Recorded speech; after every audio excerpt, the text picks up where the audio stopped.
Avec Sofinco, baissez votre consommation d'énergie en lançant vos travaux d'éco-rénovation. Sofinco présente Sud Radio, parlons éco-rénovation. Une fois n'est pas coutume, c'est notre super Bérénice qui s'y colle.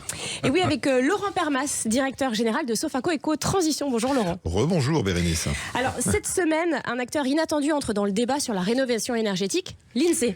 Bon, l'Institut national de la statistique va lancer une grande enquête sur la rénovation des logements. Pourquoi cette enquête maintenant ? Alors déjà, c'est une très bonne nouvelle parce qu'en fait la rénovation énergétique est devenue un enjeu majeur. On en parle toutes les semaines. Pouvoir d'achat, le climat, la valeur immobilière de votre logement lorsque vous l'adaptez.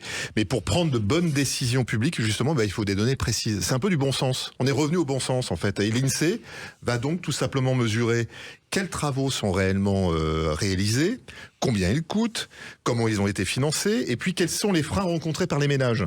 Alors, et donc ça va se concrétiser comment ? Ce sera un simple questionnaire ? Alors pas seulement, en fait, des ménages seront contactés, certains même recevront un courrier officiel, puis pourront être interrogés par téléphone ou lors d'un entretien physique. Donc ça, on va leur poser des questions très concrètes. Ouais. Est-ce que vous avez réalisé des travaux d'isolation ? Est-ce que vous avez changé votre système de chauffage ? Avez-vous bénéficié d'aide, ma prime rénov ou les certificats d'économie d'énergie ? Quel a été votre reste à charge, ce que vous devez financer en dehors des aides ?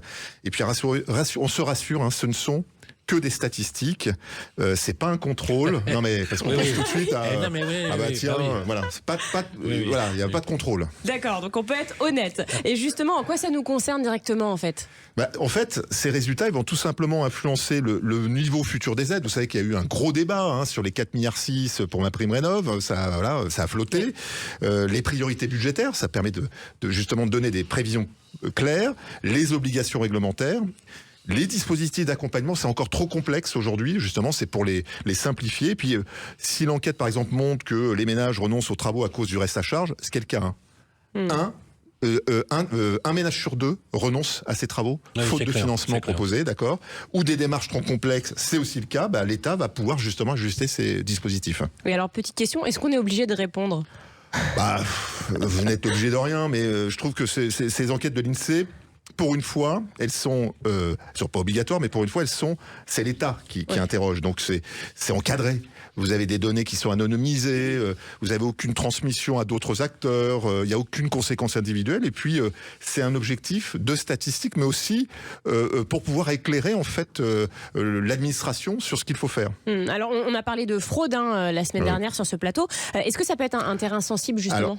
Il faut faire attention parce que là, du coup, la fraude peut se réveiller et dire chouette, on va aller démarcher. Donc, justement, un enquêteur, il se présente avec une identité, c'est très clair, avec un drapeau bleu-blanc-rouge sur cette petite carte. L'enquête est annoncée par courrier au préalable, qui est un courrier officiel. On va jamais vous demander des documents, quels qu'ils soient, RIB, paiement, carte bleue, etc. Voilà, donc ça, c'est quand même encadré. Donc, Et c'est important de le préciser, ça, c'est très important. Concrètement, donc, que peut changer ? Est-ce que cette enquête peut changer certaines choses dans les années à venir ? Oui, je le redis, mieux cibler les ménages, notamment sur la précarité énergétique. Il y a encore 1 million de logements qui sont précaires. Identifier les travaux les plus efficaces, on simplifie les dispositifs et puis on corrige les effets pervers. Voilà. Donc si l'INSEE nous contacte, attention, vous ne donnez pas de RIB, pas d'infos personnelles, etc.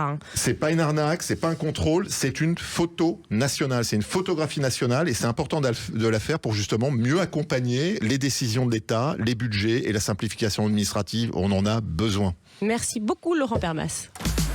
Sud Radio, parlons éco-rénovation. Avec Sofinco, lancez vos travaux d'éco-rénovation pour baisser votre consommation d'énergie.